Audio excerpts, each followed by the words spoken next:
আইতাছে একটার পর একটা, খালি আল্লাহর হস্তে চাই বুঝাইয়া হল তারে কইবা যে এইটা বন্ধ করিলাম। বুঝছেন নি আপনারা? এটা বন্ধ করিলাম।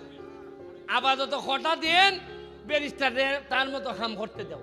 আমরা যা যা আছে, আমি আর 4.5 বছর যদি বাঁচি, সোনারঘাট আপনারা শূন্য খুশি হইবা। মাধবপুর বর্তমানে দেখা যাইতেছে যে সারা বাংলাদেশের মধ্যে সবচেয়ে ধনী উপজেলা হইল গিয়া মাধবপুর। আপনারা তো এই খবরই জানেন না, আপনারা নিজের আর ক্ষমতা সম্পর্কে কোনো ধারণাই নাই। সবচেয়ে বাংলাদেশের মধ্যে ধনী উপজেলা কোনটা?